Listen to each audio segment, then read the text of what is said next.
Dios les bendiga y bienvenido, remanente fiel. Hoy día el estudio que haremos es el cuerpo de Cristo, la iglesia. Esta es la parte uno. Como siempre, nosotros trabajamos con la Biblia Valera 1960 y como siempre también les recordamos, tomen sus Biblias para que sigan este estudio. El cuerpo de Cristo, la iglesia, parte uno. El deseo de Dios es y será siempre de acuerdo a su palabra revelada, que no se ignore y que no haya divisiones en los creyentes. 1 Corintios 10:1. Porque no quiero, hermanos, que ignoréis. El deseo de Dios es que no ignore. Él siempre me enseñará lo correcto a través de su palabra escrita. Establecerá claramente los linderos del andar del creyente. Ya están estipulados en esta palabra. Porque Él quiere decir lo que dice y dice lo que quiere decir. Entiendan bien esto, que Dios siempre nos enseñará lo correcto a través de su palabra escrita. Establecerá claramente los linderos del andar del creyente. Ya están estipulados en esta palabra, porque Él quiere decir lo que dice y dice lo que quiere decir. 1 Corintios 10:10. Ni murmuréis, como algunos de ellos murmuraron y perecieron por el destructor. ¿Se necesita de alguien para interpretar esta escritura? Claro que no. Dios no necesita de un hombre carnal que interprete lo que Él quiere comunicar a sus hijos. Además, Dios siempre nos está previniendo para que no caigamos en el lazo del adversario. Y nos muestra también cuáles son las consecuencias que cada uno se trae sobre sí al no seguir las claras guías de Dios. Entonces, ¿cuál es el resultado de no obedecer?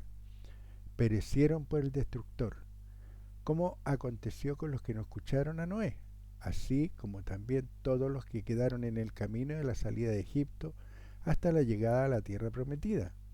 La gente pervertida de Sodoma y Gomorra y tantos otros que no obedecieron o no creyeron en los mandamientos, leyes, preceptos de Dios y sufrieron las consecuencias. 1 Corintios 10:11. Y estas cosas les acontecieron como ejemplo y están escritas para amonestarnos a nosotros, a quienes han alcanzado los fines de los siglos. 1 Corintios 1:10. Os ruego, pues, hermanos, por el nombre de nuestro Señor Jesucristo, que habléis todos una misma cosa, y que no haya divisiones, sino que estéis perfectamente unidos en una misma mente y en un mismo parecer. Primero Dios nos ruega, ya que Él no posee o toma como dicen y creen algunos. El adversario sí lo hace. A continuación nos dice que hablemos lo mismo, la sana doctrina, que no nos dividamos, somos el cuerpo de Cristo, que tengamos una mente, la mente de Cristo, un parecer. Al entender que la palabra de Dios es la voluntad revelada de Dios, es cuando empiezo a andar en la senda correcta. Habléis todos una misma cosa. ¿Y cuál sería una misma cosa? La respuesta es lógica. La palabra revelada e incontaminada de Dios. ¿Qué contiene la palabra de Dios? Doctrina, su reglamento, sus preceptos, su voluntad, para el estilo de vida que el creyente debe tener hoy. Que no haya entre vosotros divisiones. Cuando los que se dicen creyentes están divididos por doctrinas pervertidas, están debilitados y son fácilmente gobernados por el Dios de este siglo. 2 Corintios 4:3. Pero si nuestro evangelio está aún encubierto, entre los que se pierden está encubierto. 2 Corintios 4:4. En los cuales el Dios de este siglo cegó el entendimiento de los incrédulos para que no resplandezca la luz del evangelio de la gloria de Cristo, el cual es la imagen de Dios. La palabra para siempre muestra el propósito, ya sea divino o diabólico. En este caso es diabólico. Es para no reconocer la gloria de Cristo, su poder para con nosotros, ya que Jesucristo manifestó a Dios en su hacer, mostró el amor de Dios, la misericordia de Dios, el perdón de Dios a tal punto que sí podía decir con plena autoridad: el que me ha visto a mí, ha visto al Padre. Juan 14:9. Pero la astucia del adversario para hacer extraviar del camino correcto a los que buscan a Dios es grande, ya que los convenció por medio de religiones pervertidas que Jesucristo es Dios, que es un Dios trinitario, un Dios encarnado. Ahora, al contrario de la división que el enemigo de Dios promueve, la voluntad del Padre es una sola. 1 Corintios 1:10. Os ruego pues, hermanos, por el nombre de nuestro Señor Jesucristo, que habléis todo una misma cosa, y que no haya divisiones, sino que estéis perfectamente unidos en una misma mente y en un mismo parecer. Pensar lo mismo, aparentemente, eso hoy día parece imposible, ante tanta denominación, religión, secta o como quieran llamarlo. ¿Por qué ocurre esto? La respuesta es simple. Cada uno de los que lideran estas religiones piensan en su mente contaminada ser más inteligentes que Dios, ya que según estos falsos y autodenominados maestros, apóstoles, evangelistas, pastores o profetas, que están cegados por el Dios de este siglo, creen que Dios, nuestro Padre, necesita de ellos para interpretar lo que quiere decir a su pueblo, y o por seguir al hombre, que es otro modo de ser idólatra, y no la palabra de Dios tal como ha sido escrita. 1 Corintios 1:12. Quiero decir que cada uno de vosotros dice: yo soy de Pablo, y yo de Apolos, y yo de Cefas, y yo de Cristo. Quiero decir que cada uno de vosotros dice: yo soy de. ¿Le resulta familiar? Hoy se dice: yo soy mormón, yo soy evangélico, yo soy pentecostal, adventista, testigo de Jehová, o como quieran llamarlo, y un largo etcétera. Y aquí viene la gran pregunta. 1 Corintios 1:13. ¿Acaso está dividido Cristo? ¿Fue crucificado Pablo por vosotros? ¿O fuisteis bautizados en el nombre de Pablo? Recuerden esta pregunta. ¿Acaso está dividido Cristo? ¿Qué responden a esto? Ciertamente que Cristo no está dividido, que la doctrina que enseñó inspirado por su Padre es una sola, que duda cabe. Un ejemplo de la doctrina errada que se enseña en estas religiones es: Dios, Jesús y el Espíritu Santo son uno, tres en uno, que es trinitario, es decir, dividido en tres. ¿Está dividido Dios? No. El que causa la división es el Dios de este siglo, con su doctrina de demonios. A saber, el Padre es Dios, el Creador, el Todopoderoso, el Sanador, el Omnisciente, Omnipresente y Omnisapiente.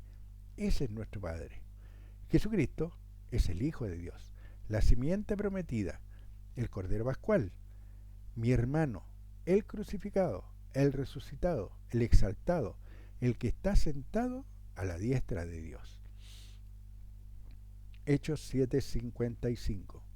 Pero Esteban, lleno del Espíritu Santo, puesto los ojos en el cielo, vio la gloria de Dios y a Jesús que estaba a la diestra de Dios. El Espíritu Santo, que es el don, las arras, el nuevo hombre interior creado según Dios, cuando se renace. Esa es la diferencia entre Dios, Jesucristo y el Espíritu Santo. Dios el creador, Jesucristo el creado y el Espíritu Santo el regalo o el don. Efesios 1:13. En él también vosotros, habiendo oído la palabra de verdad, el evangelio de vuestra salvación, y habiendo creído en él, fuisteis sellados con el Espíritu Santo de la promesa. Efesios 1:14.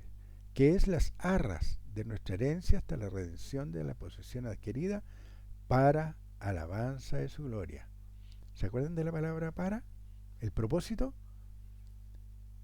Ese espíritu que nosotros recibimos es las arras de nuestra herencia hasta la redención de la posesión adquirida para alabanza de su gloria. Ese es el propósito, para alabanza de su gloria.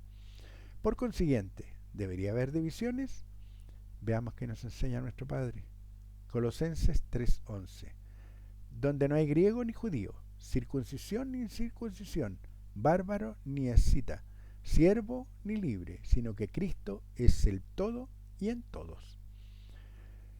Por lo que Dios a los que creen y confiesan Romanos 10, 9 y 10, entregó las arras, la prueba, el Espíritu Santo de la promesa, el Consolador, y es el que intercede por los santos con gemidos indecibles, por nombrar algunas cualidades y características de este regalo. 1 Corintios 1:21. Pues, ya que en la sabiduría de Dios el mundo no conoció a Dios mediante la sabiduría, agradó a Dios salvar a los creyentes por la locura de la predicación. El mundo y la mayoría de las religiones niegan a Dios e idolatran a su Hijo, al creer que Jesucristo es Dios. Ya han sido engañados por el engañador, por el diablo, por el padre de mentira, la serpiente antigua, ya que están cambiando, agregando y negando lo que Dios dice. Por tanto, son idólatras. Están adorando a la creación y no al Creador. Por eso es que dice que le deberíamos conocer mediante la sabiduría, que no es más que el conocimiento aplicado de la palabra revelada de Dios.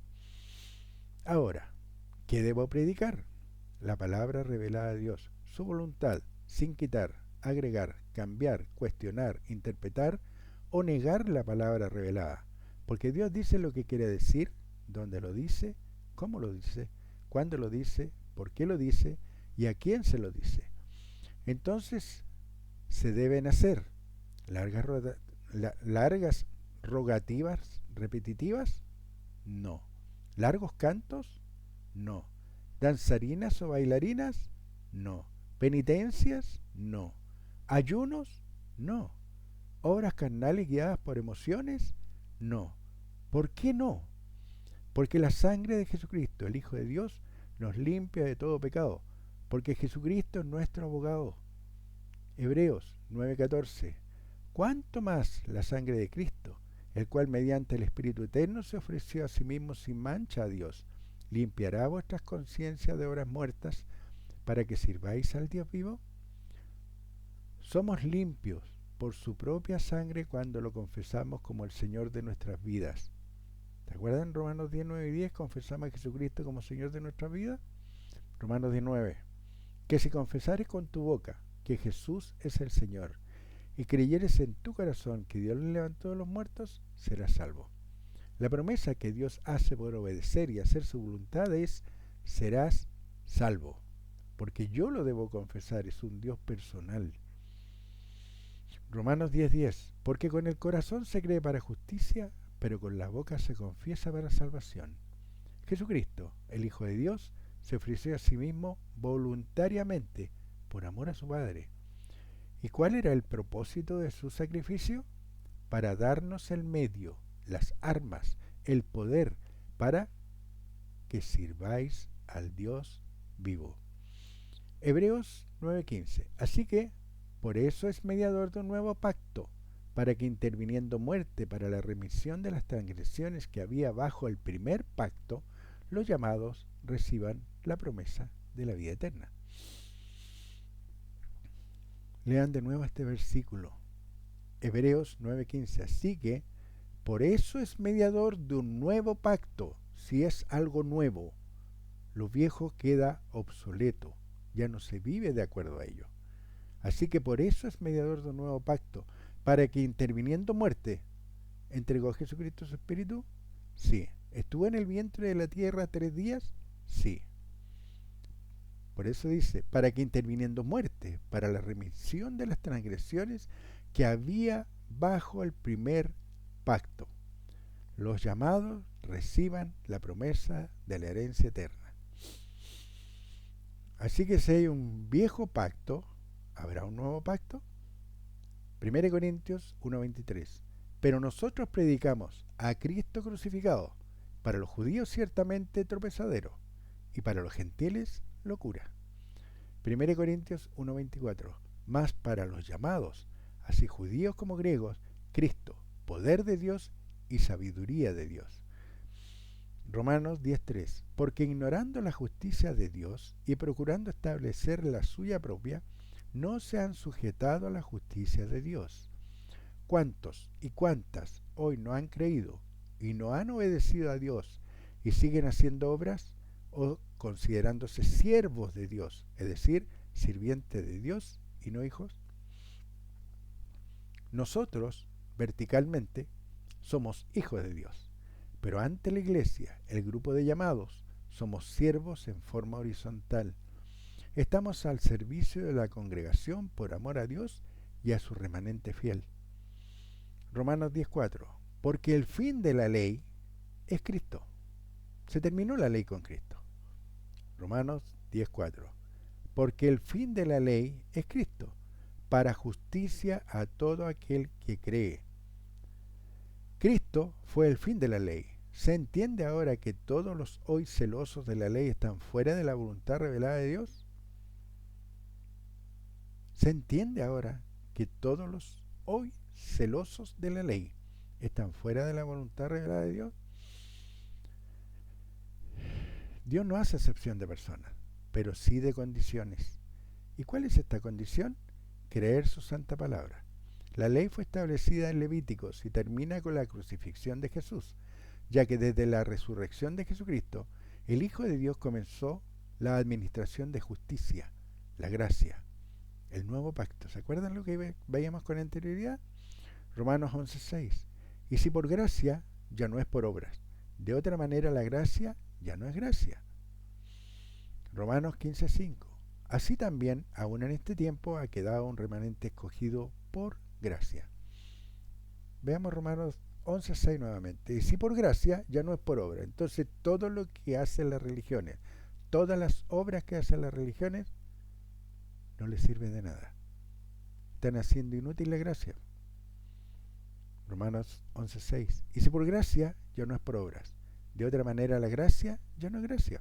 Ya no es un regalo. Romanos 11:5. Así, también aún en este tiempo ha quedado un remanente escogido por gracia. Conozcamos qué es gracia.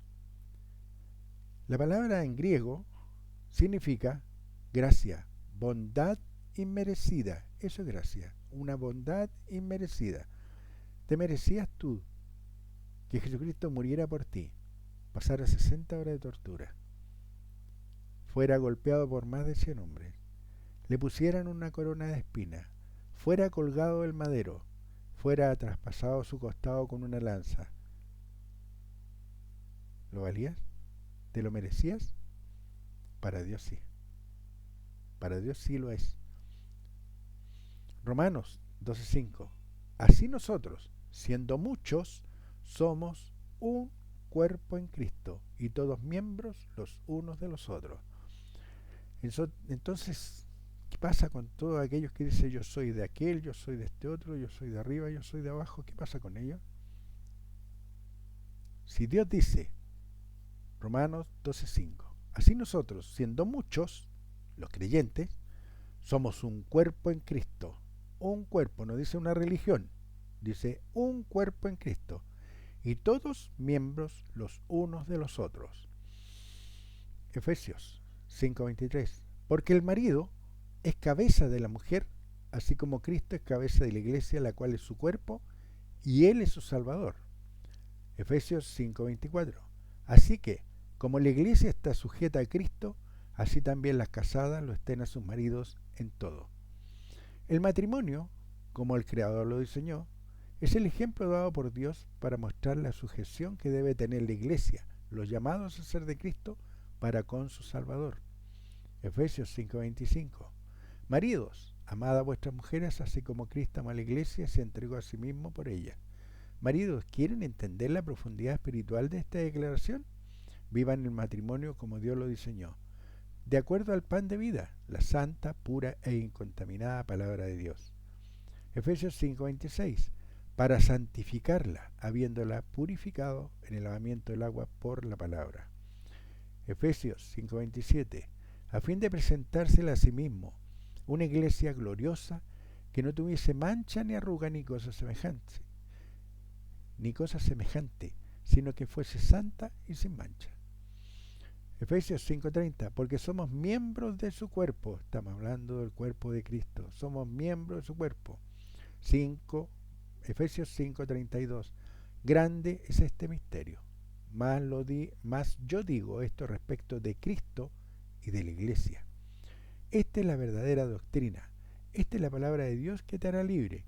Esta es la palabra de Dios que pide que no haya divisiones en el cuerpo de Cristo, que hablemos todos una misma cosa, dejando de oír a espíritus diabólicos engañadores que su único fin es llevarnos a la división y con ello a la perdición de nuestras almas y de la salvación ganada por Dios mediante Jesucristo, ya que pagó un alto precio, la sangre de su Hijo primogénito. Amado de Dios, no se pierdan la gracia, es un favor inmerecido de Dios al hombre. No lo merecíamos, pero Dios así lo decidió por el gran amor con que nos amó desde antes de la fundación del mundo para ser adoptados hijos de Él. Dios les bendiga y un fuerte abrazo y nos estamos viendo.